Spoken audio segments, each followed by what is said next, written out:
Created by author Jack Davis this January, February, and March on Florida's Nature Coast, midway between Gainesville and Ocala. Tickets and information available at blackprong.com. Baptist Health is a proud supporter of First Coast Connect. Baptist Health, committed to building a healthier community for all of us. More info at 202-4YOU or baptistjacks.com. The North Florida TPO is committed to shaping our transportation future. We're focused on planning, funding, clean fuels, and new technologies for a vibrant, connected community. Learn more at northfloridatpo.com. This is WJCT News 89.9 Jacksonville. Up next, national and local news from NPR and the WJCT News team.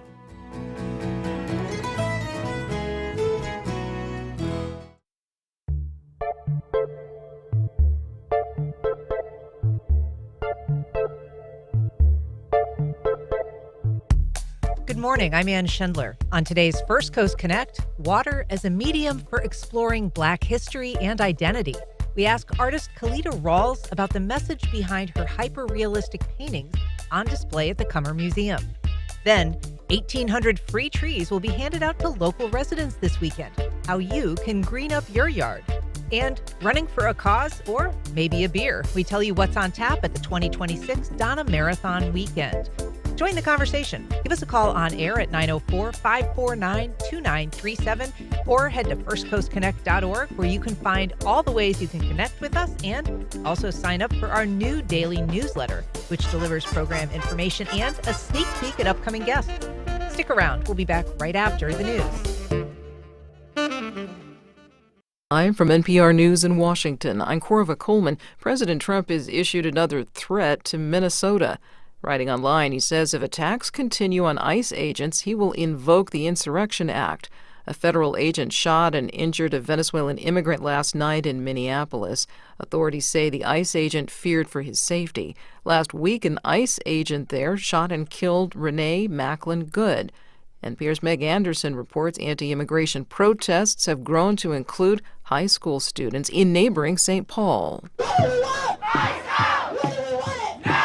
The students chanted and marched with signs that said things like, "Skipping our lessons to teach you one," and "We will not learn your hate." They ended at the Minnesota State Capitol.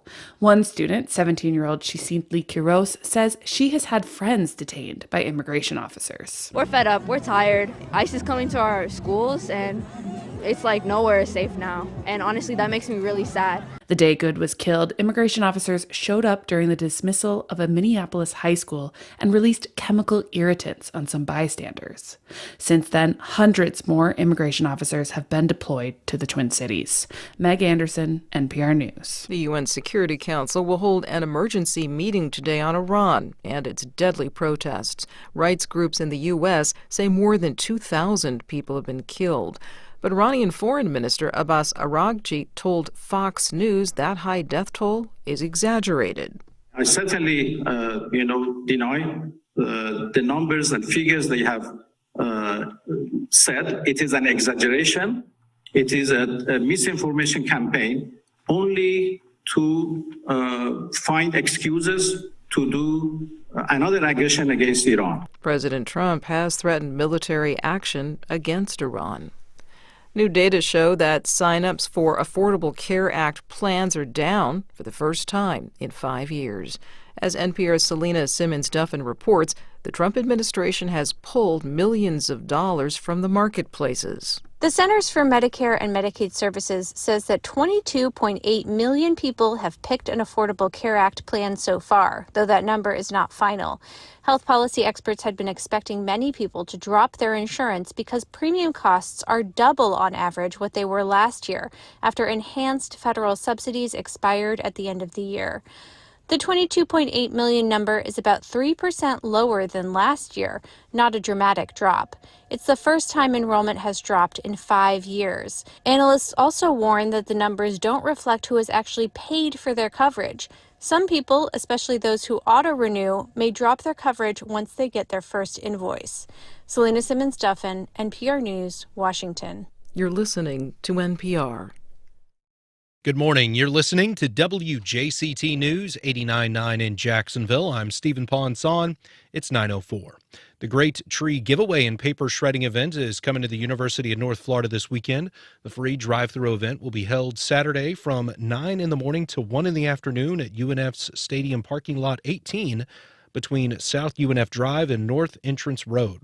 Greenscape is partnering with Keep Jacksonville Beautiful to collect up to 2 30-gallon bags of paper documents that will be shredded. They're also giving away 4 to 6 foot tall trees on a first-come, first-served basis. For more information, go to greenscapeofjax.org/events. On the second day of Florida's legislative session, the Senate has already approved a bill that overhauls the state's school voucher system.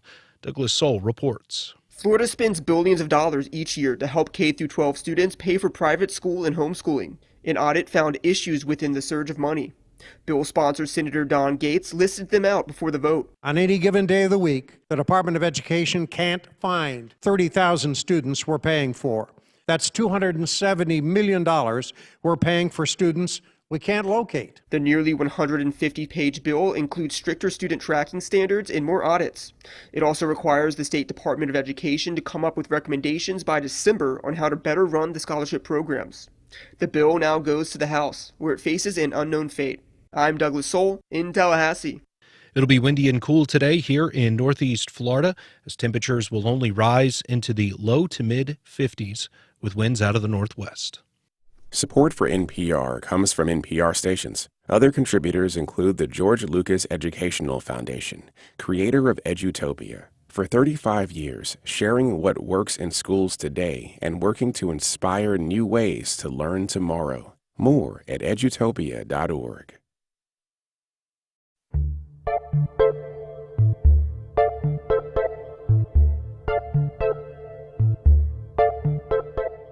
Support for First Coast Connect is provided in part by Baptist Health and North Florida TPO. Good morning. I'm Ann Schindler, and this is First Coast Connect. Today, The Weight of Water. A local exhibit explores Black history and identity through paintings of partially submerged figures. We talk to the artist behind the remarkable exhibit. Later in the program, a free tree giveaway and running for more than just the fun of it. But first, Calida Rawles calls her work a family affair, and much of it features her own children and other relatives. But the story she tells is of a much broader relationship between the African-American community and both the historical trauma and healing power of water. Her exhibit at the Cummer Museum of Art and Gardens is called Away with the Tides. I had a chance to sit down with her when she visited Jacksonville earlier this week. Let's take a listen. Calida Rawles, thanks so much for being here today. Oh, hi. Thank you so much for having me. So your show at the Cummer is called Away with the Tides, and water is really a central image. It is a dominant image in a lot of ways in the work that you do. Can you talk a little bit about just how you got into water, physically as a painter, spiritually, kind of what that immersion process was like? Well, it started with, it's really funny. Me seeing a parent at one of my kids' schools, and she looked like she was in great shape. And I said, "What are you doing? I want to do your exercise plan." And she told me she was a part of a swim program at LMU.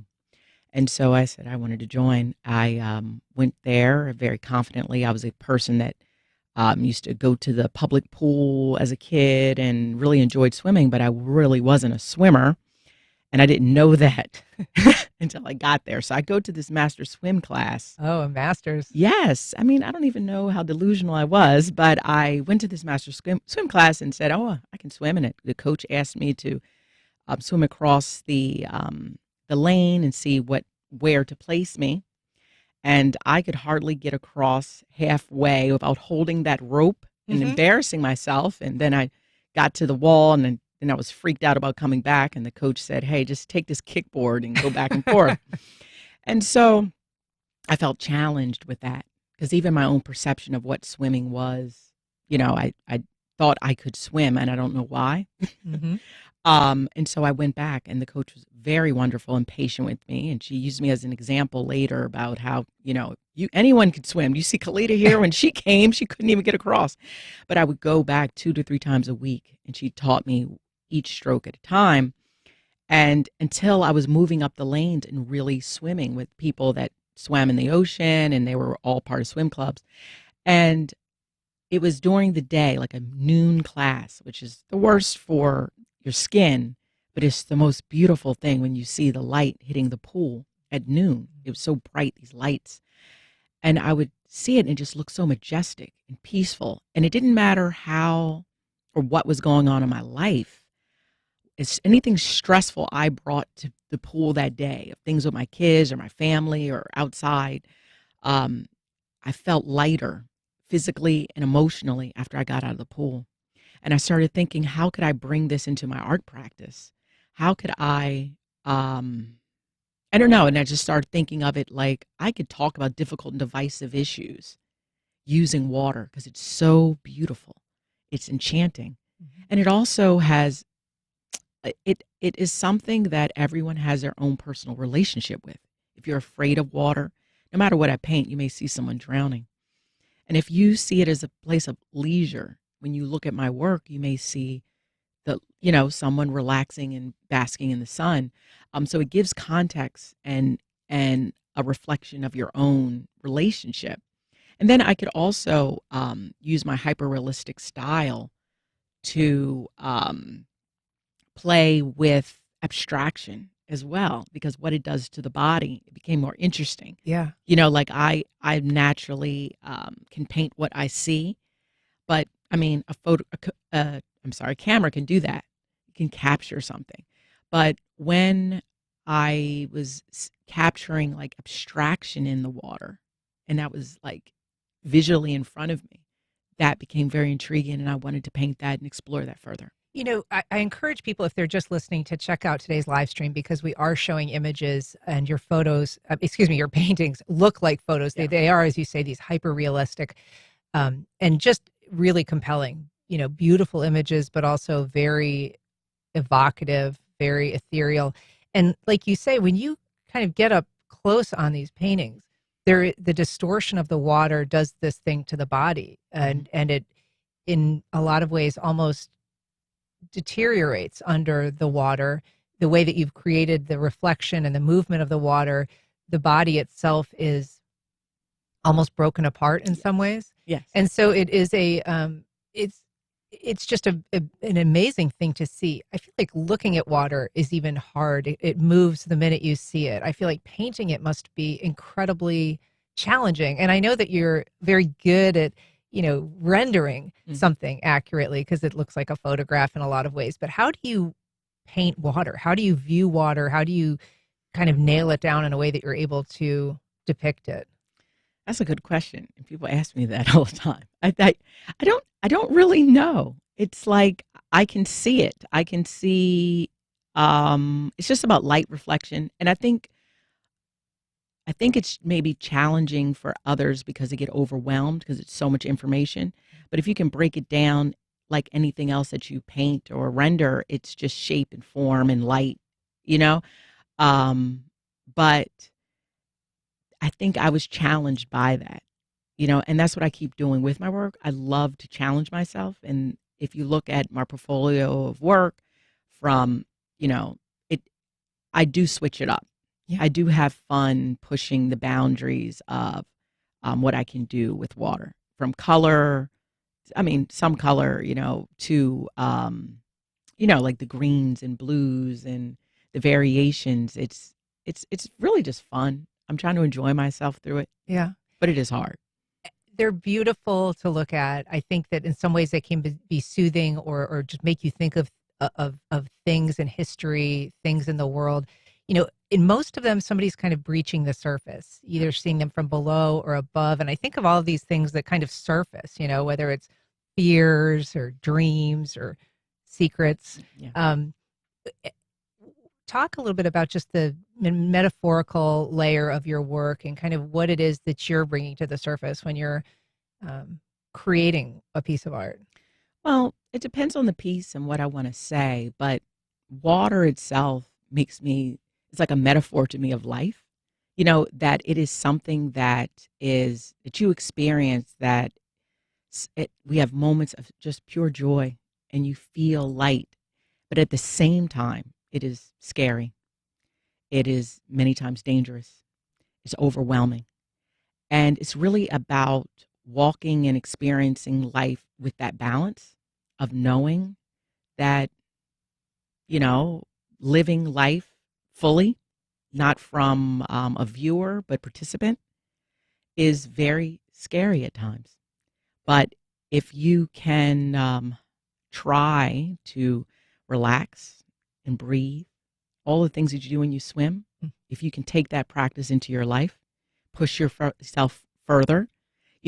One thing when I was really learning to swim, I was having a hard time because the teacher was, the coach was telling me to, push your head down further in the water.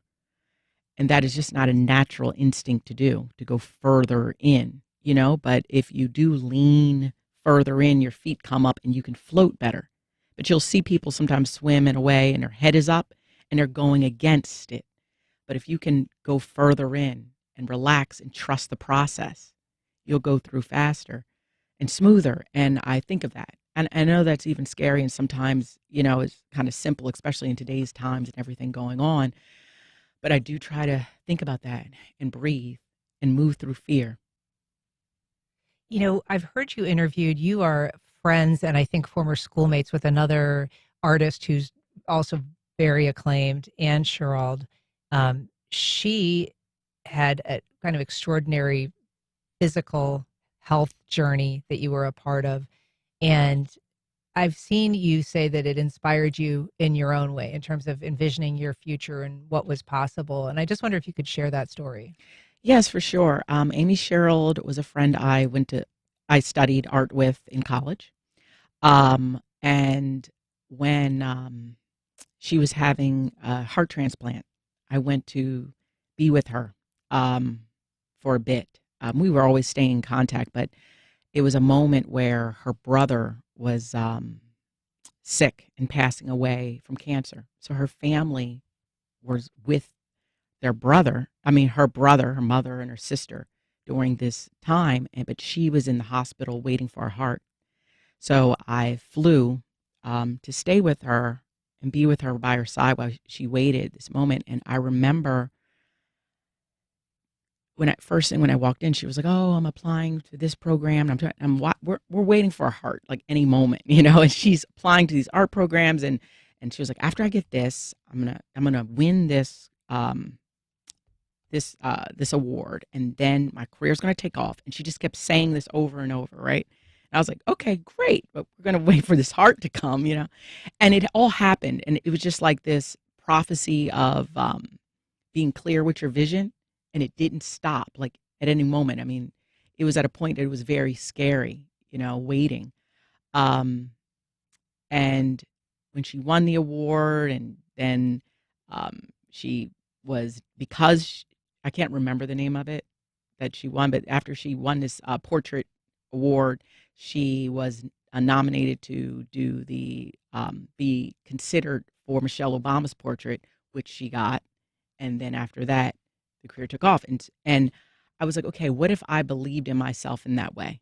What if I said, I can make it as a career? What if I just take it and own it and see it, envision it? And it really helped me because at the time, I was painting. I had, kids at home and I'm painting in my kitchen, but it was always something like, how can you make a career from this? It didn't seem kind of possible because maybe real reason it wasn't possible is because I didn't fully believe it, And so then I said, no, I'm going to get a studio outside my house. And I started making these plans deliberately. And she would just keep telling me, imagine yourself in the gallery. Like Arts Nerd, just imagine, be there and do all of the things till you get there. And that advice and seeing the struggle, I pushed through and my career took off it was a lot of work. Besides just visioning something, you got to put in the hours and be disciplined. Mm-hmm. And that was a game changer for me. You've had sort of a non-traditional path to being a full-time artist. There was a time when you were a stay-at-home mom. You've taught before. You worked I think for a while with the Echo company doing I graphic did. with the kind of the I rhino. did T-shirts. Yeah. Yep, I did rhino T-shirts. I did a children's book. I was doing all different things. I wanted to be a creative, and I kept thinking I did graphic design. I worked as an art director, and I was, these were all jobs that I understood working for someone. But when you're an artist and you're just on your own, something about that was, I think, in my brain, way more challenging for me to put together. And yeah. I mean, and challenging too, because you have 4 children. It's not like you can just, put that life in a box. You have all kinds of obligations when you're have that many young people that you're taking care of. So how, I say that because your work ethic is really astounding. You have long, long hours in the studio. Yeah. You do these massive, I mean, some of your canvases are, smaller, but a lot of them are, 12 feet wide. I mean, they're huge, and I can't imagine how long they take, but just physically producing these, you spend whole days, sun up to sundown in the studio. And so it is hard to do that and parent and all of the other things that go with that. 100%. I mean, in the evenings, afternoons, my kids will come to the studio. I have a little area upstairs at times that would have to do, or if I have to work on a weekend, my daughter would come. I have a little area, got clay. You keep going, put some paper on the wall, so I can keep my hours going. But it is hard, and I miss a lot of things too, and that's it. You have that mom guilt. Yeah. I had to learn to live with that, because I was once a parent that was so active in my school, and then I get to the point where I'm like, what's her teacher's name? Because I'm not there like I was. But that's where I was very blessed to have a partner. My husband had to pull another weight. It was like, okay, our whole family dynamic kind of shift, and but it was good. I think they are so happy and so proud of what I'm doing. I usually have we have a group chat where all the kids are on, and every day when I leave the studio, I take a picture of the work so they can see the work in progress, and they can see how far I've gone each day. And they cheer me on, or say, I don't like that part.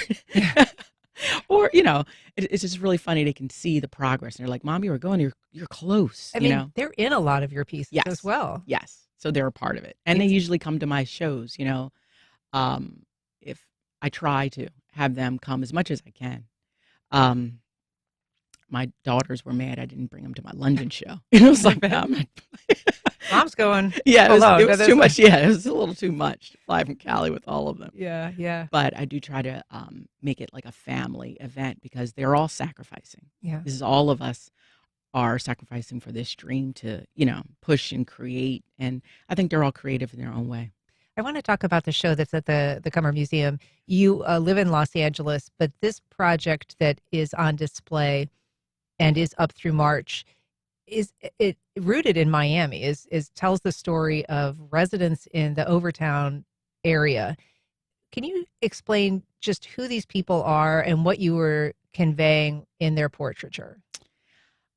They are residents of Overtown. I was contacted to do a show at the Perez Museum. They asked for me to do a show, and they said they wanted something kind of site specific in a way, or just something that speaks to Miami. And at the time, I was I'm in California, and I only knew Miami as something I'd run in and visit and go see the Strip, the beach, and run out. So I did a little more research, and I was kind of thinking of untold stories, and also watching the news. I saw, the governor speaking about dismantling AP Black history, and it was fascinating to me because I was waiting for coverage from the perspective of Black people in Florida, and I never heard that. I never saw anyone interview someone Black to say, how does it feel that your history is not going to be taught on a certain level? Why is being disregarded? And so then I started thinking about Florida and the history, and at the same time, watching the news, I saw the governor reacting to the Department of Transportation discussing the Highway Act, right? And I was like, oh, he was saying, I think they said something like, oh, highways can't be racist. And on a surface level, I knew what he was saying, but the Eisenhower Federal Highway Act was designed to dismantle minority communities, and it came right through Florida, So, and that disrupted the growth of Overtown. That's right in Miami. So this community, and I asked, I said, do you mind if I know you were saying something about Miami, but can I do something with Overtown? Because that's something that reaches everyone as well. It's not just about Overtown. It is 41,000 miles of highway that Eisenhower constructed that was designed to, disrupt communities. Yeah. In a way, Well, I mean, the interstate highway system, as you say, I mean, it was built to connect and to create paths of travel, but it was targeted at what was at the time called slum clearance. Yes. That it was targeting communities that they wanted gone, or in some cases just to sort of reinforce existing redlining that had occurred in those neighborhoods, to sort of partition white from black neighborhoods particularly. And I-95 is a great example of that. I mean, a terrible example of that, but also here in Jacksonville. Yes. And it's all over the country. But yes, it was to separate, people were coming together. And if you keep races separate, they won't know the humanity and the everyday of each other. And, if you're just looking at television, we become stereotypes, and it's easier for more things to happen. Yeah. And so I was thinking about that. And then, so I went to Overtown. I interviewed and talked to people there, recorded them. I even have a video in my show. It was really wonderful. It was a great community 75% of the community had been displaced, but some people still had the roots and loved it, loved their home. They weren't going to leave. And I wanted to depict them, depict this love. I mean, I had experiences. I remember I went, and mind you, people in Miami will think, oh, it was Overtown. It's like they have like a stereotype of a scary community, which usually happens in certain minority communities. But I remember picking up one of the models, Miss Roll. In my show, they're just these hands that you'll see. It's a diptych, 2 canvases that are over top of each other, and in these hands. But anyway, I went to go pick up Miss Roll, and she's an older woman that grew up in Overtown. And when I got there was these men outside the building, and they were like, what are you doing here? And they were like almost like guards. And I was like, I'm here to speak to Miss Roll. And I was a little like, I don't know anybody here. I just, just picking up Miss Roll's upstairs. And he was like, where are you going to take her? This guy got up, and I was like, to the beach. He was like, are you going to feed her? She needs to eat lunch. And he started going through this whole thing. And I was like, when she came down, she was like, oh, don't worry about him. He's one of my neighbors down the street. She takes care of me. And you could just see this love of all these people there taking care of each other. And I'm like, this is not the story or relationship, this love within the community of people taking care of each other that is depicted when you think of Overtown, I mean, or a lot of communities of color, how there is a lot of joy, a lot of love, and a lot of compassion for others.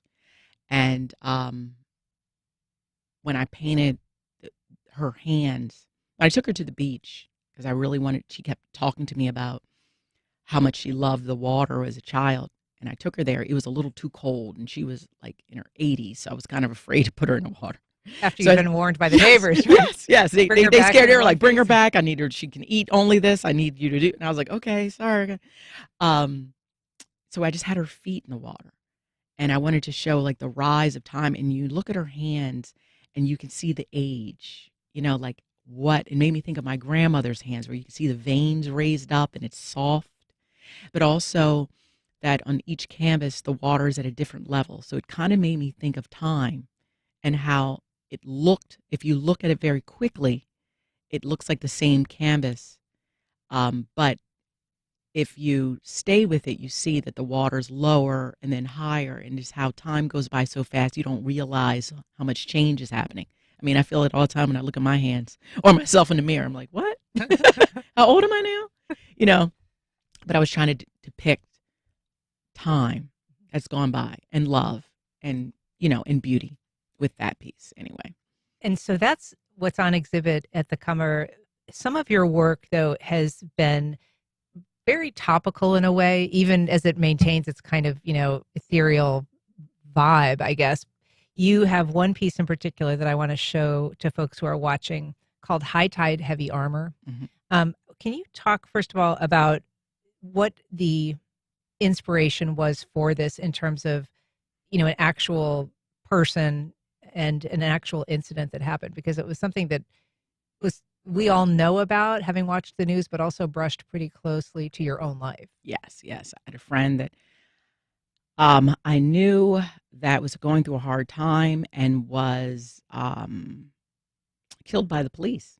And it threw me off. He was actually a parent at my kid's daycare. And I don't know, it kind of like, you see violence happening on the news, but for some reason, I don't know why, you always think it's further away. You know, you don't think that you could know someone or something like that could happen to someone that, you know, I saw all the time at kids, you know, the events at the school. And I knew I wanted to talk about the excessive force of police brutality, that instead of going in with compassion with people, they use force. And so I started to record in different states some of the highest police killings at that time. And in the water, the states are hidden, but the shapes of the waves in that painting are echoing different states to the highest amounts. And I think there were, I kind of can't remember right now, but like 20 states in there. That were places where a lot of police had killed hundreds of American citizens. And this was the person that in particular that you knew was named Kurt Reinhold. And this was an incident that happened in San Clemente in September of 2020. Yes. So a year where we were hearing lots of names. Yes. And there was a lot of protest around these incidents. And he'd kind of been jaywalking. Yes. And then, you know, ran afoul. And as you said, he'd been having some issues. But this was somebody that you knew from your own child's daycare. He was a father. He was a soccer coach. And so it is, as I said, something that touches you closely. How do you approach, you know, finding a model for this? What is your process when you're creating a piece like this? Well, I used like one of my nephews as a model in it, of just, he was almost like my atlas. There's, you know, the figure at the bottom, and he's holding up, and there's this large amount of water over him that's tumultuous, and it looked like it's cold, it's kind of icy blue, and it's these different directions. You could see it's breaking, and it's like his body is holding it up, but it's almost like chipped away. And I thought of that, of just this weight that's on our shoulders of watching our fellow American citizens, our brothers or sisters, our family members, being wrongfully, I don't want to say attacked, but just, it's just not done with care. If you're going into a profession to try to protect, then you should care about who and how you go into things. And yes, someone jaywalking doesn't get killed by the police when they talk to you, you know. It's gone too far. And I mean, we're seeing that today. It's gone a little too far. There's not compassion. There's not patience. They're not properly trained. And I know there was a time when people were saying, like, what was it? I don't remember the saying anymore, but like, shut down the police, like the defund the police, was it? But it's really, there needs to be a training program. There needs to be an understanding of what the point is to keep everyone safe, and to, we're paying tax dollars for them to work. and they are for us. Yeah. But it seems like, I don't know, more of a police state, and it's getting very scary. Another one of your models is also somebody that is a family to you. Yes. And this was featured in an exhibit that was actually curated by Steve Martin Yes. called LA Story. It's kind of a spin-off of a book that he wrote and a film that he was in way back, like in the 90s. But tell us a little bit about that. This one is called Ode to Millennial Armor. Yes. I was really looking at my son, my stepson, who's 33, and he's 32. He's about to be 33. I don't mean to age him, but I was thinking about LA, and it's a very the millennials and how they convey and express themselves in this time. They have like so many tattoos, and I was looking at my son and these tattoos on him, and I was like, it's like an armor of some way. This way to express themselves that I don't relate to, as I'm a little older than that, like completely being tattooed up or having so many. And it's an ink town. LA has a history right now of tattooing, and it was just another way of expressing the identity of LA. So I used him as a model, and also like you can see the shadow, which is separate from him, feels like another spirit or energy that's behind him, and he looks powerful but beautiful. I was also as like kind of like my kids laugh at me because I'm always like, stop with the tattoos, you know what I mean? It was like an opportunity to look at them and appreciate them and love them, but this is the way you want to express yourself, to paint it, to honor it, because otherwise I'm like, did you get another one? What are you doing? I have the mother voice, I can relate. I can relate. And so that is, that is not a piece that's at this Cummer show, but this Cummer show really is the story, as we said, of the Overtown community. And this interview is going to air after a panel discussion about the similarities in this community in terms of that divisiveness created by the interstate system specific to Sugar Hill, which is a historic, affluent Black community here in Jacksonville that was really divided and in many ways destroyed by the highway system here. So it's a story that, while it's not directly from this part of northeast of Florida, it is in fact a familiar story. Yeah, and I think so many cities around the country have a familiar story. And so then it became larger than Miami, but it was also site specific, and that's what I was thinking of. I wanted to reach people and understand that when you look at communities in a way and you're wondering, where the funds are, what's happened, there's a history, and it's not because of the people there. Sometimes it's systematic. Yeah. Well, it is an incredible body of work. And if people haven't had a chance to see it at the Cummer, they should definitely check it out. It's up through March 1st. It is called Calida Rawles, Away with the Tides. Calida Rawles, it's such a pleasure to talk to you. Thanks so much for being here today. Well, thank you so much for having me. All right. We'll be back in just a moment.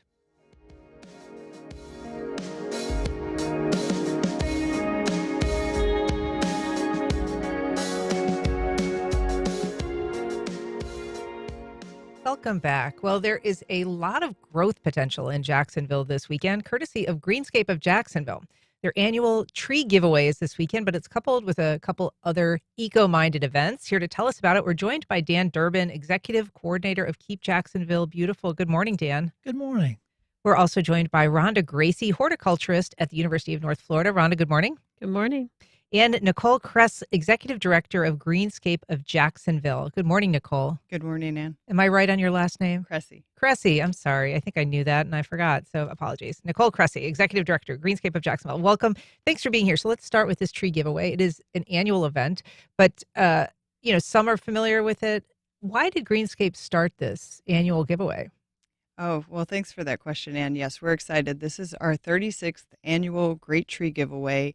And this is the largest initiative in Northeast Florida to get trees onto private land. So it complements city initiatives to get land on, or trees onto public lands like the parks and roadways and things. And so Greenscape, realizing our role as a 51-year-old nonprofit now in helping to plant, protect, and promote trees, looked at a way to expand a reach pretty quickly. And so we're really excited to offer 1,800 trees this year. We have a variety of different trees, 10 different species to offer so that people can get the right tree in the right place on their property and help expand the tree canopy. And that's our ultimate goal. And how impactful has Greenscape been in the years that it's been doing this giveaway?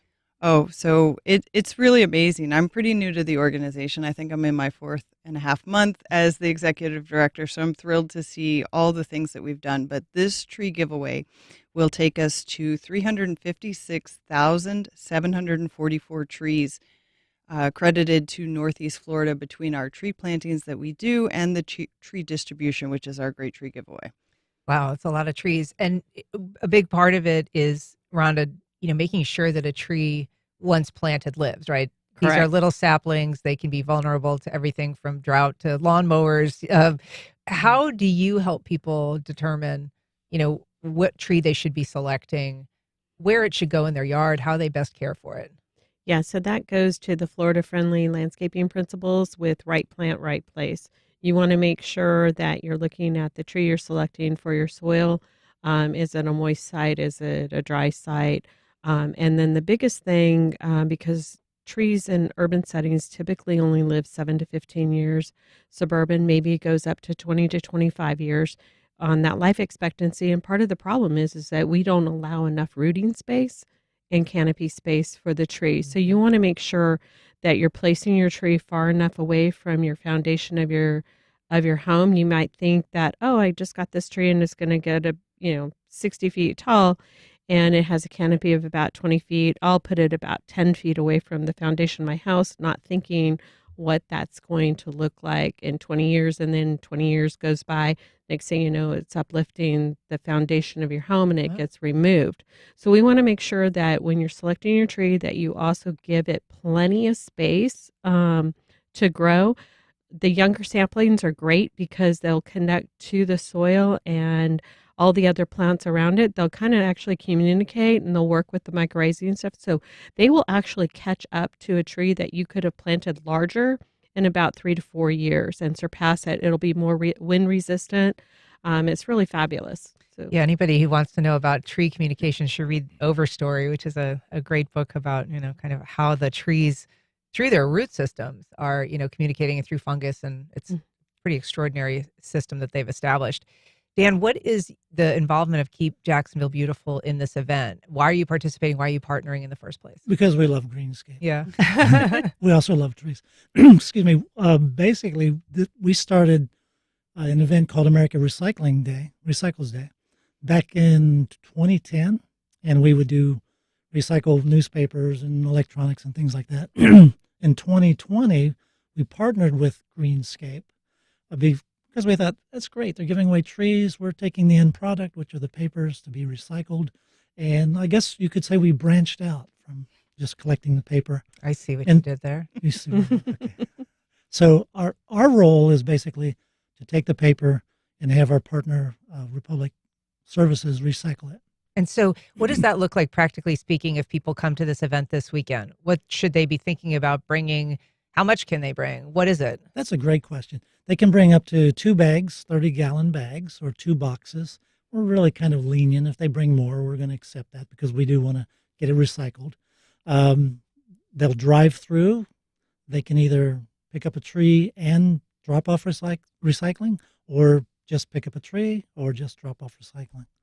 And so this is a partnership, naturally, because it, helps people who are thinking green to sort of accomplish a couple of tasks at the same time. This is a 2-day event, though. So can you help us break down a little bit about what people attending could expect on either day? Absolutely. And thanks. And we do partner with Keep Jacksonville Beautiful for this full life cycle, right? We're giving out the new trees and they're taking those trees to recycle. So that's a really cool aspect of the partnership that I want to highlight.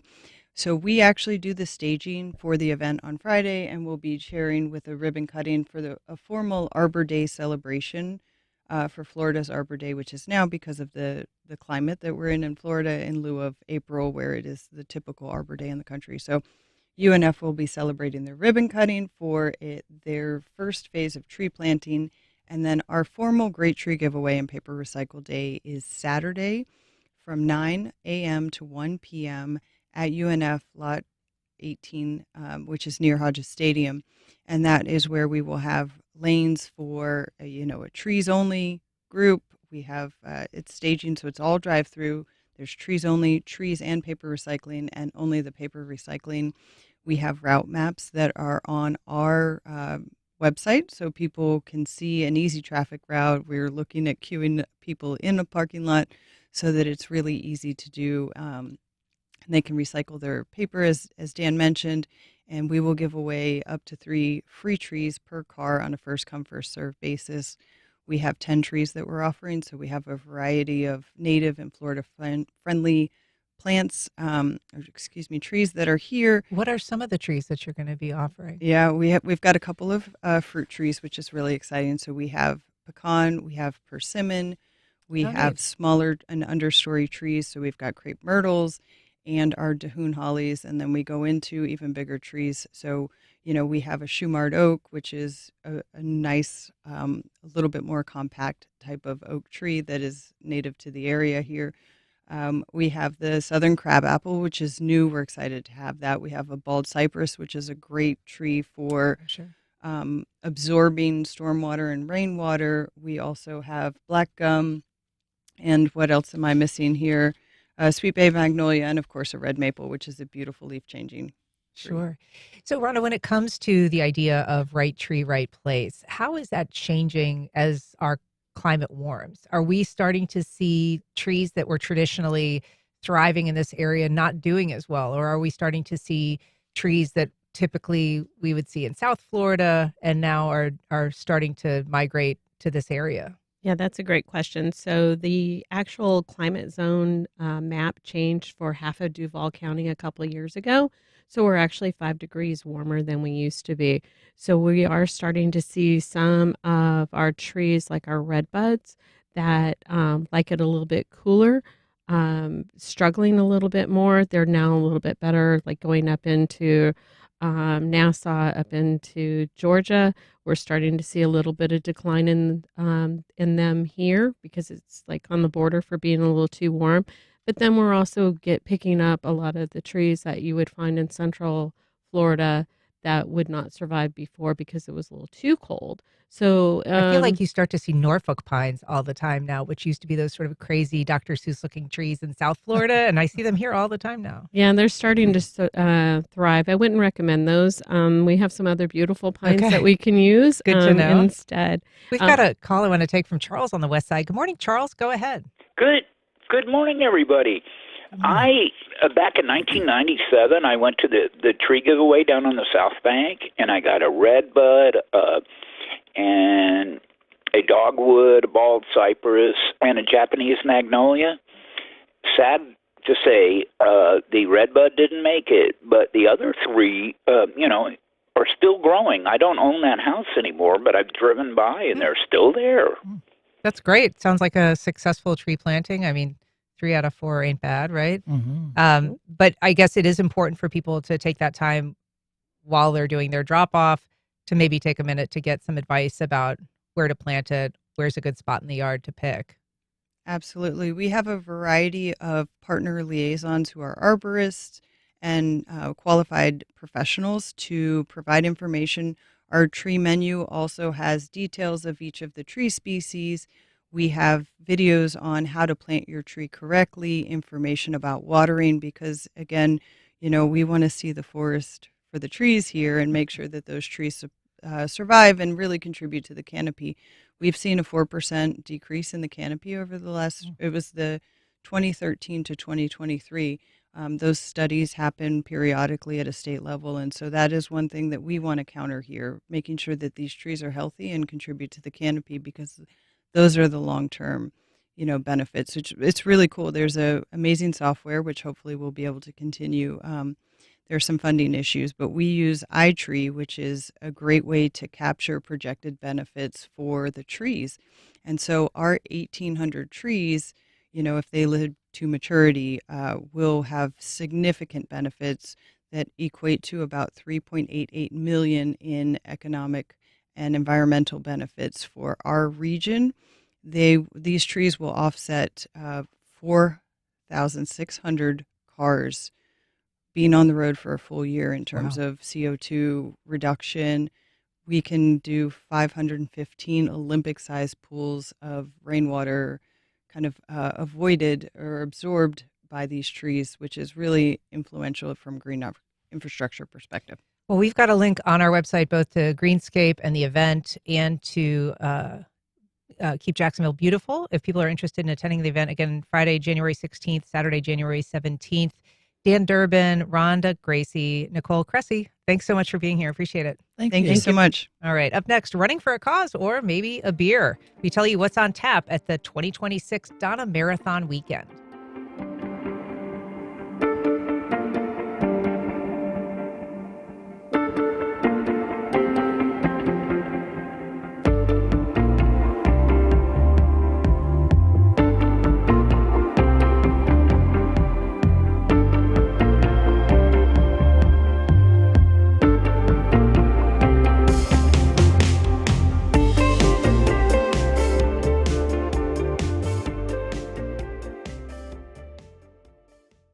AEG presents The Beach Boys, saluting 60 years of pet sounds with 2 shows at the Ponte Vedra Concert Hall, Monday, January 26th at 5 and 8:30 p.m. Tickets and information available at axs.com. Scenic Jacksonville presents the Great Cities Symposium on February 5th. Victor Dover, city builder and town planner, shares how he has transformed cities, streets, and neighborhoods through urban design across the U.S. Tickets available at scenicjacksonville.org.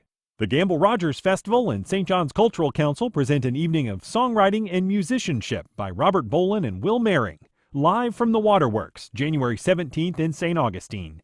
Tickets available at gamblerogersfest.org. Terrell Hogan Law. I'm Wayne Hogan. Accidents can happen when you least expect it. For decades, our attorneys have dug out the facts to help juries decide who's at fault. More at terrellhoganlaw.com. In the 2025 budget bill, Congress created the $50 billion Rural Health Fund to help struggling hospitals, doctors, and patients in rural America. It might seem like a lot, but it's only a third of the amount of funding that those same places will lose due to massive Medicaid cuts in that same budget bill. So what will it take to keep rural healthcare afloat? That's on the next On Point. Today at 11 on WJCT News 89.9.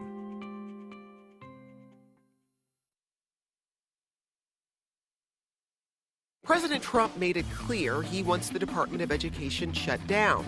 Education Secretary Linda McMahon is on board with that plan. Education is local. It should be overseen locally by those who best know local needs. 1 year into the second Trump presidency, what's happening inside the Department of Education? Our series.gov continues next time on 1A. Today, starting at 10 on WJCT News 89.9.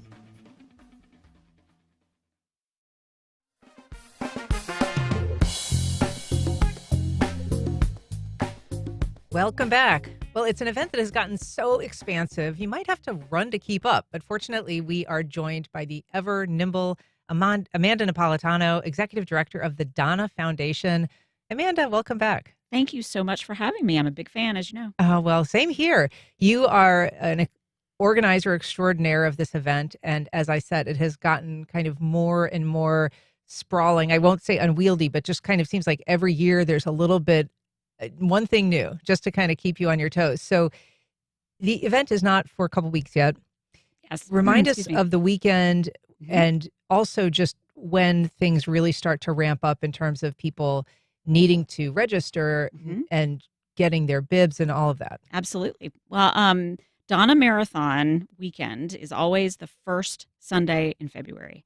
So this year it falls in January, because February 1st is the first Sunday in February. So we kick things off the morning of Friday, January the 30th, and run all weekend. Run all weekend. We run all weekend.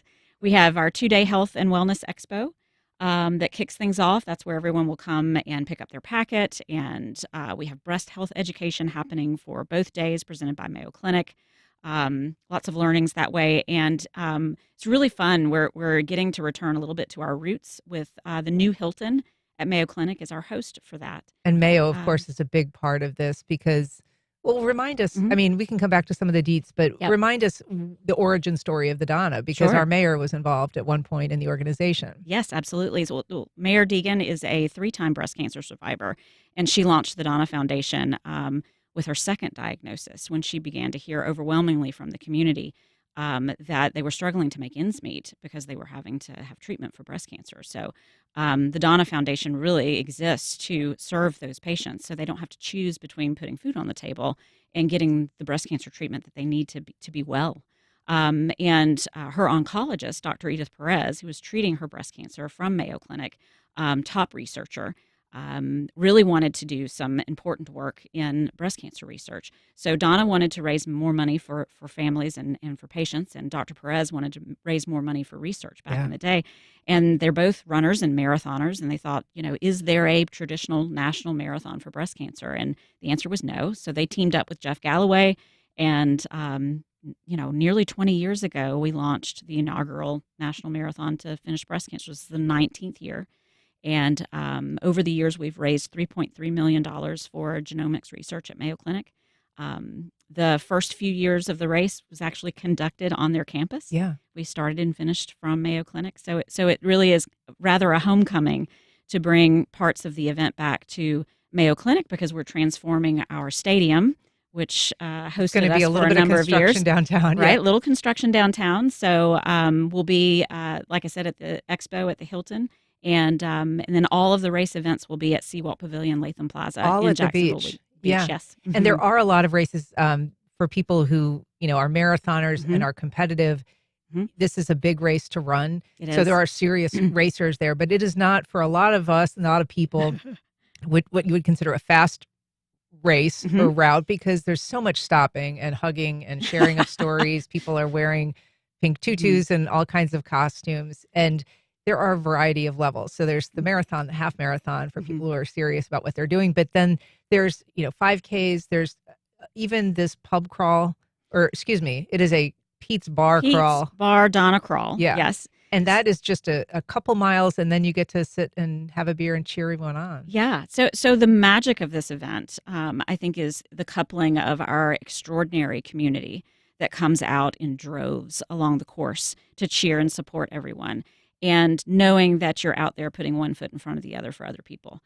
So when you get sort of that magic together of community serving community, it just lifts everyone all through all the miles of all of the events. So on Saturday, we're going to have our 5K and the Donna Dash, which is an up to 1 mile run, walk, crawl for families and for anyone that just wants to join in the day. And then to your point, for the second year, our Pete's Bar Donna Crawl is on Sunday.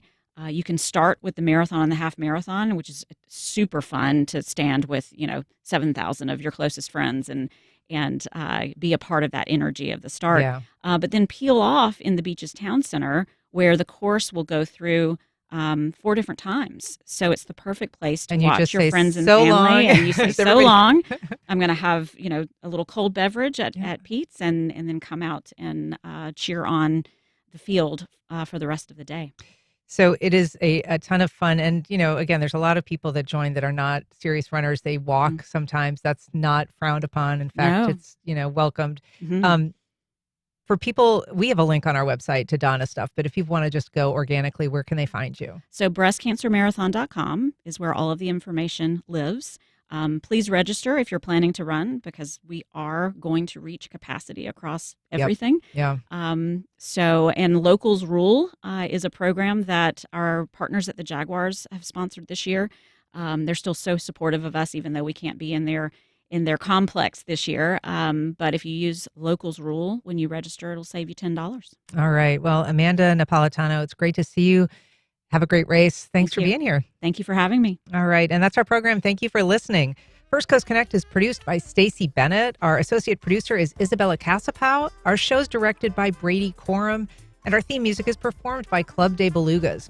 Join us tomorrow when we discuss the week's headlines, from aborted plans to get rid of the city's paratransit service to the start of the 2026 legislative session. I'm Ann Schindler. You've been listening to First Coast Connect on WJCT News 89.9.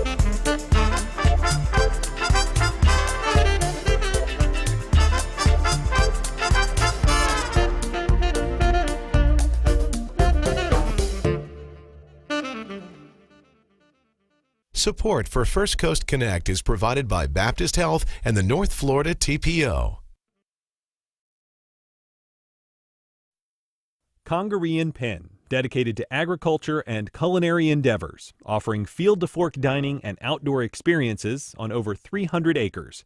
Sip, dine, explore. Information at congareeandpen.com. The North Florida TPO is dedicated to transportation planning, funding, clean fuels, and new technologies for a vibrant, resilient, and connected region. More information available at northfloridatpo.com. Baptist Health is a proud supporter of First Coast Connect. Baptist Health, committed to building a healthier community for all of us. More info at 202-4YOU or baptistjacks.com. This is WJCT News 89.9 Jacksonville. Up next, national and local news from NPR and